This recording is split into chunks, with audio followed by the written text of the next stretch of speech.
Imagina que tu rostro, tu forma de andar, o incluso los latidos de tu corazón pudieran usarse no solo para desbloquear tu móvil, sino para vigilarte en espacios públicos. La tecnología para hacerlo ya está aquí, pero ¿y la ley? Te damos la bienvenida a este análisis en profundidad. Hoy nos sumergimos en un estudio que me ha parecido fascinante, de Luis Felipe M. Ramos, de la Facultad de Derecho de la Universidad de Miño. Y aborda un problema que creo que todos intuimos. La tecnología biométrica avanza a una velocidad de vértigo, mientras que la legislación que debería protegernos se ha quedado muy atrás. Pues sí, exactamente. Y la pregunta que se hace el autor, y que intentaremos responder hoy, no es si debemos regular la biometría, sino cómo. ¿Cómo podemos crear una ley que sea lo suficientemente inteligente como para distinguir entre la comodidad de desbloquear tu móvil con la huella y el peligro de un estado de vigilancia masiva? Y su respuesta es, aprendiendo a hablar el mismo idioma que la tecnología.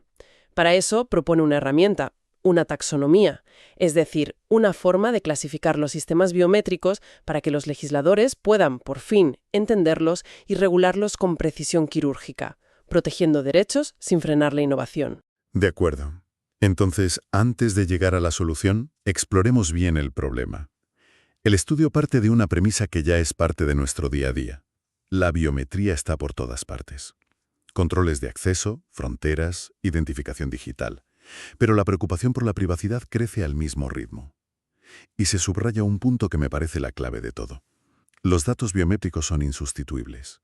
Si te roban una contraseña, la cambias y, problema resuelto. Pero si se filtra tu huella dactilar, el mapa de tu iris, el problema es para siempre. No puedes cambiarte de cara. Y es precisamente por esa naturaleza única e inalterable, que el análisis se vuelve tan crítico con el marco legal que tenemos. El autor señala que las grandes leyes de protección de datos, incluso las más avanzadas, son demasiado genéricas. Hay un dato en el texto que es demoledor. El RGPD de la Unión Europea, que se considera el estándar de oro mundial en privacidad, solo usa la palabra biométrico 6 veces. 6. Y siempre para meter los datos biométricos en el mismo saco de categorías especiales, junto a las opiniones políticas o la afiliación sindical. Espera, ¿me estás diciendo que la ley que nos bombardea con banners de cookies en cada web trata igual de sensible un dato sobre a qué partido votas que el patrón único de las venas de tu mano o la geometría de tu cara? Me parece que es como usar un mapa de carreteras de una ciudad para navegar por los circuitos de un microchip. La escala del detalle es completamente distinta. Has dado en el clavo. Esa es la crítica fundamental del autor. Se ignoran las enormes diferencias y complejidades que hay entre, por ejemplo, el sistema local que desbloquea tu teléfono y un sistema de reconocimiento facial masivo y centralizado en una ciudad. Se les aplica la misma norma genérica a todos, y es como usar la misma herramienta para apretar el tornillo de un reloj de pulsera y para clavar la viga de un edificio. Vamos, que no tiene sentido, es ineficaz. Claro, y el estudio argumenta que esta falta de especificidad, esta brocha gorda legal, provoca reacciones extremas y pendulares. Menciona casos muy concretos en Estados Unidos, como San Francisco o Boston, que ante la duda y el miedo optaron por la solución más drástica. La prohibición. Prohibir de raíz el uso de tecnologías de reconocimiento facial por parte de las administraciones públicas. Exacto, pero aquí el autor se muestra crítico con esa solución. Considera que esas prohibiciones totales, aunque bien intencionadas, son problemáticas. Se centran en los fallos evidentes de la tecnología, como los conocidos y graves sesgos raciales y de género de los algoritmos. Pero al hacerlo, se ignoran los beneficios potenciales que podría tener una tecnología bien diseñada y, sobre todo, bien regulada. Es una reacción visceral, un portazo, en lugar de un intento de legislar con bisturí. Entiendo el argumento, pero para la gente de San Francisco, una prohibición total quizá no suene a reacción visceral, sino a una medida de autoprotección completamente necesaria. ¿No es un miedo legítimo pensar que los beneficios potenciales de esta tecnología, que siempre son abstractos, no superan el riesgo real y concreto de que el Estado te vigile constantemente? Es un miedo absolutamente legítimo. Y ese es el núcleo del dilema. El autor no defiende la tecnología a ciegas, sino que argumenta que precisamente porque el riesgo es tan alto, necesitamos una regulación inteligente, no una ausencia de regulación o una prohibición total. Y se pregunta por qué hemos fracasado en crear esa regulación. El estudio identifica dos posibles raíces. La primera es un caos terminológico. O sea, que se usan distintas palabras para lo mismo o la misma para cosas diferentes. Vale. Y la segunda es más profunda. Un desconocimiento técnico por parte de los legisladores. Vale. Caos terminológico suena académico, pero desconocimiento técnico suena mucho más directo y preocupante. Estamos diciendo que las personas que escriben las leyes que protegen uno de nuestros derechos más fundamentales simplemente no entienden la tecnología que están intentando regular, porque eso es sinceramente aterrador. Es una de las tesis centrales del documento. No se trata de mala fe, sino de una brecha de conocimiento abismal que impide anticipar las consecuencias reales de cada sistema. Y es para cerrar esa brecha que se propone la idea de una taxonomía, básicamente un sistema de clasificación, un mapa para navegar este campo complejo, que cree un lenguaje común y una estructura lógica para que todos, especialmente los legisladores, sepan de qué están hablando. De acuerdo. Un mapa para el legislador perdido. Suena bien en teoría. Suena muy bien, pero incluso aquí hay que ser críticos. El propio autor cita a un jurista, Birx, que dijo algo como «es imposible alcanzar la certeza jurídica si se descuida la taxonomía. Ordenar para entender es la base».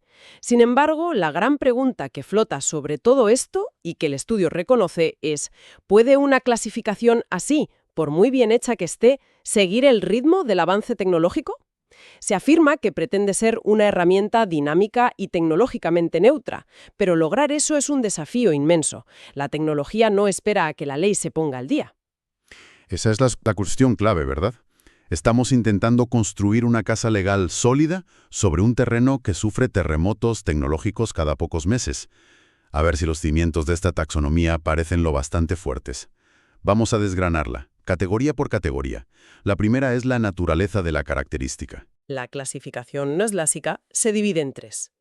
Primero, las características biológicas, las que todos conocemos: huella dactilar, iris, la forma del rostro, la geometría de la mano. Rasgos físicos o fisiológicos. Segundo, las conductuales. Estas no se centran en cómo eres, sino en cómo haces las cosas. Tu forma de andar, la presión y velocidad de tu firma o incluso la cadencia con la que tecleas. Y la tercera, la soft biometrics, o biometría blanda, que me parece muy sutil y peligrosa. Aquí entran rasgos como la edad estimada, el género, el color del pelo, si llevas gafas, características que por sí solas no te identifican, pero que combinadas son un arma de perfilado potentísima. Y has usado la palabra clave, peligrosa, porque aquí el estudio destapa algo muy preocupante. Citando a otros investigadores, señala que la biometría blanda podría no estar cubierta por la protección especial del famoso artículo 9 del RGPD. Un momento. ¿Me estás diciendo que el RGPD, la ley que ha forzado a Internet a mostrarnos un banner de cookies hasta en la web más pequeña, podría tener un agujero tan grande que permite recopilar datos sobre mi etnia o mi edad sin las máximas protecciones? Eso no es un vacío legal, es un cráter. Exactamente. Podría significar que se están recopilando y procesando datos de perfil halo con muchas menos garantías legales que si se tratara de tu huella dactilar. Es una zona gris que la regulación actual, por su generalidad, no sabe cómo manejar. Entendido. La primera categoría es el qué, el tipo de rasgo que se mide. Supongo que lo siguiente es el para qué se usa, ¿no? ¿Cuál es la función del sistema? Precisamente, esa es la segunda categoría, la funcionalidad. Y aquí hay una distinción crucial entre dos funciones. La primera es la verificación, que es una comparación uno a uno. Uno a uno. El sistema simplemente confirma una identidad que tú le presentas. La pregunta que responde es ¿eres quien dices ser? Es un riesgo mucho menor. El ejemplo claro es desbloquear tu móvil con la huella. El sistema solo la compara con la que está almacenada de forma segura en tu propio teléfono. Vale, la verificación es preguntarle a mi móvil, ¿soy yo? Y el móvil me responde sí o no. Es una conversación privada. Exacto. Pero la segunda función es la identificación, y aquí es donde los riesgos se disparan. Es una comparación uno a muchos, 1 a n. El sistema no confirma una identidad, la busca en una base de datos. La pregunta ahora es, dime quién es esta persona. Que sería el equivalente a poner una fotonía en mitad de una plaza y gritar, ¿alguien conoce a esta persona? Pero en lugar de una plaza, es una base de datos con millones de caras. Esa es una analogía perfecta. La identificación requiere bases de datos masivas, a menudo centralizadas. El texto señala explícitamente que esta es la funcionalidad que se usa para crear listas de vigilancia o listas de bloqueo. Las implicaciones para la privacidad y el anonimato en el espacio público son gigantescas. Bien, la siguiente categoría es la cantidad de modos. Entiendo que se refiere a cuántos identificadores se usan a la vez. Un sistema unimodal usa solo la huella y uno multimodal combina varios como cara y voz. El autor dice que esto puede mejorar la precisión e incluso, y esto me sorprende, la privacidad. Sí, es un punto que genera debate. La idea es que si un sistema requiere 2 o más rasgos, es más difícil de engañar y podría reducir los falsos positivos. Un momento, pero eso me suena completamente contraintuitivo. ¿Cómo puede ser que darle a un sistema más datos únicos sobre mí, mi cara y mi voz, me haga estar más protegido? No está haciendo que el botín sea el doble de valioso si alguien hackea esa base de datos. Si se filtran mi cara y mi voz juntas, el daño a mi identidad es mucho mayor. Y ese es exactamente el doble filo que el propio documento reconoce. Tienes toda la razón. Los sistemas multimodales conllevan mayores riesgos de seguridad. Manejan múltiples plantillas biométricas de una sola persona. Si un sistema que solo tiene tu huella sufre una brecha, es grave.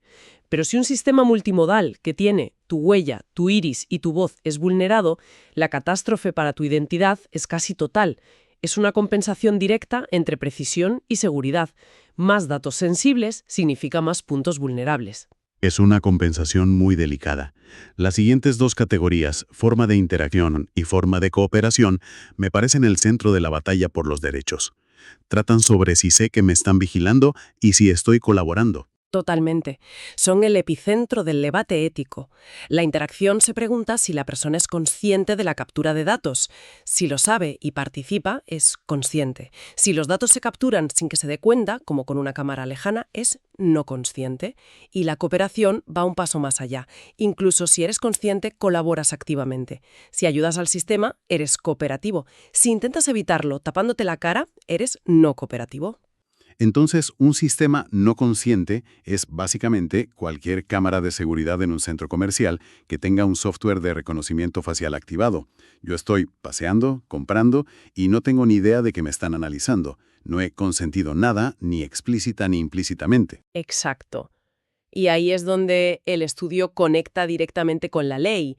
La interacción consciente es un prerequisito para el consentimiento explícito que exige el RGPD. Los sistemas no conscientes son el gran problema legal y se suelen justificar con excepciones muy polémicas como el interés público sustancial, un concepto que, como dice el texto, está en un debate legal y ético intensísimo.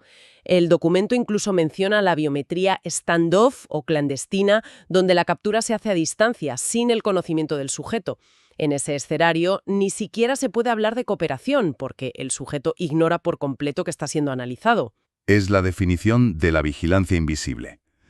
Sigamos porque las siguientes dos categorías, adquisición de la muestra y almacenamiento, suenan muy técnicas, pero intuyo que aquí también se esconde el peligro. Sin duda. La adquisición pregunta cómo se obtiene la muestra. Si requiere contacto o una interacción directa, como poner el dedo en un lector, es invasiva. Si se puede hacer a distancia, sin contacto, es no invasiva. Y el almacenamiento es fundamental. ¿Dónde se guardan los datos? La opción de bajo riesgo es el almacenamiento local, en un chip seguro dentro de tu propio móvil o tarjeta. La de alto riesgo es el centralizado, En una gran base de datos externa. controlada por una empresa o un gobierno. Exacto. Espera un segundo. Creo que ahora estoy viendo el verdadero poder de esta taxonomía. No es solo una lista de categorías, es una especie de calculadora de riesgo. Puedes coger un elemento de cada columna para montar el sistema y ver el resultado. ¿A qué te refieres? Piénsalo. Cojamos los peores ingredientes. Del texto se extrae que ya hay sistemas que usan la adquisición no invasiva para medir respuestas emocionales. Combinemos eso. Una interacción no consciente, una cámara en una tienda que no sabes que te analiza, con una adquisición no invasiva, mide tus microexpresiones a distancia, y con un almacenamiento centralizado. Todos los datos de todos los clientes van a un servidor de la empresa.